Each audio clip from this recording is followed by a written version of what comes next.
আর ওদের দলে যে কটা মুসলমান এমএলএ জিতে আসবে, বিজেপি সরকারে আসবে, চ্যাংদোলা করে তুলে রাস্তায় ফেলবো। এই রাস্তায় ফেলবো 10 মাস পরে এই রাস্তায় ফেলবো। না না, হয়তো 72 ঘন্টা সময় দিলাম।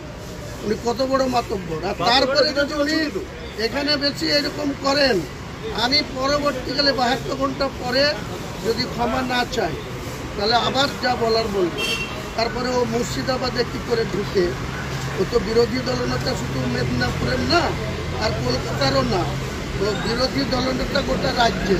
সে মুর্শিদাবাদ জেলায় যেদিন ঢুকবে সেদিন ওকে বুঝিয়ে দিব যে মুসলমানের শক্তি কতটা আছে। যদি আমাকে মারতে আসেন তো ওনাকে কি আমি রসগোল্লা খাওয়াবো নাকি? উনি যখন মুসলিম এমএলএদের অসম্মান করবেন, মারতে যাবেন, বলবে আছাড় মারবো বা ধরে রাস্তায় ফেলবো, ওনাকে রসগোল্লা খাওয়ানো হবে নাকি? ওনাকে যা জবাব দেওয়ার তাই দেওয়া হবে। সেটাই হচ্ছে ঠুসে দেওয়া, ঠুসে। উনি তো আছাড় মারবো বলে আমি ঠুসে দেবো। ইলেকশন এলে একটু অদল বদল হয় সব জায়গায়। তো গত ইলেকশনের আগে বহু মানুষ আমাদের সঙ্গে এসেছিলেন, তাদেরকে আমরা টিকিটও দিয়েছিলাম। কেউ জিতেছেন, কেউ জিতেননি। তার মধ্যে অনেকে চলে গেছিলেন। এখন অনেকে মনে হচ্ছে কি জানি বিজেপি জিততে পারবে কিনা, নিজেকে সেফ জায়গায় নিয়ে যাওয়ার চেষ্টা করছেন। টিএমসিতে লোক যাচ্ছে, তারা কি ভুল করছে নাকি? পার্টিতে নতুন লোক না এলে, অন্য পার্টিতে লোক না এলে পার্টি বাড়বে কি করে, জিতবে কি করে? পুরো টিএমসির পার্টি এভাবেই তৈরি হচ্ছে, কুড়িয়ে বাড়িয়ে নিয়ে আসে। তো আমরাও যখন জেতার পরিবেশ তৈরি করেছিলাম, বহু মানুষ এসেছেন, তাদেরকে আমরা গ্রহণ করেছি। তার মধ্যে অনেকে টিকে গেছেন, অনেকে টেকেননি, অনেকে ভালো পলিটিক্যাল ম্যান, অনেকে ভিড় ছিল। সেখান থেকে আমাদের অভিজ্ঞতা হয়েছে, পরে ইলেকশনে সেটা আমরা কাজে লাগাবো। এটাই পশ্চিমবাংলা এবং ভারতবর্ষের প্রায় রাজনীতি হয়ে গেছে। দল বদল করাটা রাজনীতির অঙ্গ, কারণ রাজনীতিটা এখন পেশা হয়ে গেছে। সবাই নিজের ভবিষ্যৎ ভেবেই করেন, নীতি আদর্শটা সেকেন্ডারি হয়ে গেছে। কিন্তু আমাদেরকেও সেই পরিবেশের মধ্যেই রাজনীতি করতে হচ্ছে যতটা সম্ভব। ভারতীয় জনতা পার্টি তার নীতি আদর্শ, তারা নিষ্ঠাবান কর্মীদেরকে নিয়ে আমরা লড়াই করছি। কেউ আসবে, কেউ যাবে। সেই বিভাজনের রাজনীতি আমার পক্ষে মেনে নেওয়া কঠিন থেকে কঠিনতর হচ্ছিল। বিভিন্নভাবে তার প্রতিবাদ করার পরেও তার কোনো পরিবর্তন হয়নি এবং সেভাবেই বাংলার মাটিতে বিভাজনের রাজনীতি চলছে। তাই এই প্রগতিশীল বাংলাকে রক্ষা করতে এবং বিশেষ করে আমার হলদিয়ার উন্নয়ন, শিল্প পরিকাঠামো, সর্বোপরি উদ্বাস্তু ক্ষতিগ্রস্ত এবং বেকার যুবক যুবতীদের কর্মসংস্থান, আর্থিক উন্নতি এবং সামাজিক উন্নয়নের পক্ষে দাঁড়িয়ে এবং তাদের জন্য কিছু কাজ করতে যাতে আমি পারি, তার জন্যই আজকের মাননীয় মুখ্যমন্ত্রী মমতা ব্যানার্জির সঙ্গে আমি যুক্ত হলাম এবং তার নির্দেশেই হলদিয়ার উন্নয়ন আগামী দিনে করতে পারবো। শুধু হলদিয়া নয়, হলদিয়া সহ পূর্ব মেদিনীপুর জেলার সামগ্রিকভাবে এই বিভাজনের রাজনীতি বন্ধ করে প্রগতিশীল রাজনৈতিক প্রেক্ষাপট প্রতিস্থাপনের জন্য সচেষ্ট হব এবং সকলে মিলে বাংলার মানুষের সমস্ত স্তরের মানুষকে সঙ্গে নিয়েই আমরা আগামী দিনে একটা সুন্দর বাংলা তৈরি করব এবং এটা অব্যাহত থাকবে, এই উন্নয়নের ধারা অব্যাহত থাকবে, এই আশা রাখি আমি। শীর্ষ নেতৃত্বকে জানিয়েছি, কিন্তু সেখান থেকে কোনো রকম রেসপন্স পাইনি। দীর্ঘদিন ধরে তো আপনি দেখছিলেন যে ওখানে বিভিন্ন ধরনের আপনি যে মানে মতাদর্শে বিশ্বাসী বা আপনি যে ভাবনা চিন্তা করছিলেন তার বিরুদ্ধে গিয়ে কাজ চলছে, তারপরে এতদিন কিভাবে চালালেন? চেষ্টা করছিলাম যে একটা রাজনৈতিক দলকে সাংগঠনিকভাবে শক্তিশালী করে মানুষের মধ্যে ঐক্য তৈরি করা যায়, সেই চেষ্টায় ছিলাম।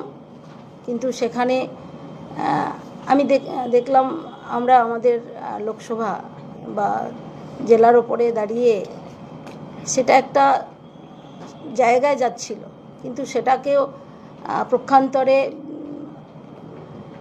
এখন সেই ঐক্যটাকেও ভেঙে দিয়ে যে বিভাজন তৈরি হচ্ছে, সেই ঐক্য ভেঙে দেওয়া এবং কোথাও সমস্ত কার্যকর্তাদের নিয়ে বা সাধারণ মানুষকে নিয়ে একসঙ্গে চলার যে পরিবেশ, সেই পরিবেশকে প্রতিনিয়ত বিঘ্নিত করছে দলের মধ্যেকার নেতৃত্বরা। তাই সেটার থেকে আবারও মানুষকে বের করে নিয়ে আসার তাগিদ আমার মধ্যে তৈরি হয়েছে।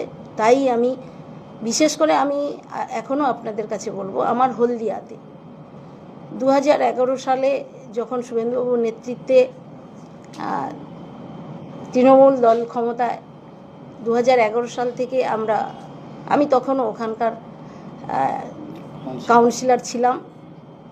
পরবর্তীকালে 16 সালে আমি বিধায়ক হই। কারণ ওনার নেতৃত্বেই মূলত আমাকে কোনো রকম কোনো কাজ করতে দেয়া হয়নি। তার পরবর্তীকালে বিজেপিতে যাই।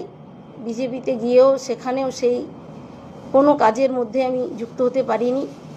মানুষের যে আশা, মানুষ আমাকে দুবার আজকের নির্বাচনে জয়ী করেছেন। বিজেপিতে থাকার পরেও কেন্দ্রীয় সরকার বিজেপির, কিন্তু বিজেপির বিধায়ক হিসেবে এলাকায় কোনো রকম কোনো সুযোগ আমাদের কর্মীদের করে দেওয়ার কোনো অধিকার আমার নেই। সেই জায়গা থেকে দাঁড়িয়ে আমার মনে হয়েছে যে রাজ্যের সরকার, রাজ্যে যিনি আছেন মাননীয় মুখ্যমন্ত্রী মমতা ব্যানার্জি, তার হাত ধরেই এই এলাকার মানুষের কিছু উন্নয়ন করা সম্ভব। এলাকার বেকার যুবকদের, সেই সঙ্গে শিক্ষিত বেকার প্রতিনিয়ত বাড়ছে। আর হলদিয়া মানুষ ক্ষতিগ্রস্ত, উদ্বাস্তু মানুষ, জমি ভূমি ঘর বাড়ি সব দিয়েও এখনও তাদের রিভ্যালুয়েশন প্লটই অনেকের হয়নি, এবং কর্মসংস্থানের ক্ষেত্রে তাদের কোনো রকম সুযোগ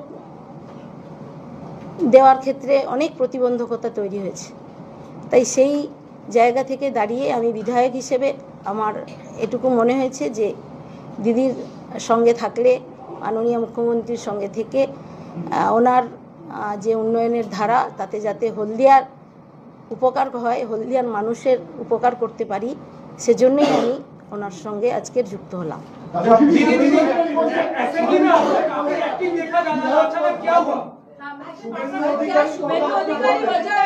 অভিজিৎ গাঙ্গুলি সাংসদ, তাকে নিয়ে কি কোনো মতানৈক্য আছে আপনার সঙ্গে?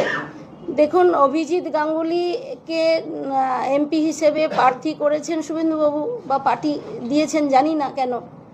তমলুক লোকসভা কেন্দ্রে ওনাকে বাইরে থেকে নিয়ে যাওয়া হয়েছে। তাই ওখান থেকে বাইরে থেকে গিয়ে সরাসরি এলাকার মানুষের সঙ্গে, বিধায়কের সঙ্গে, জেলা প্রেসিডেন্ট বা অন্যান্য কার্যকর্তাদের সঙ্গে বিরোধে জড়িয়ে পড়া, সেটা তার স্বাভাবিক পরিবেশ নয়।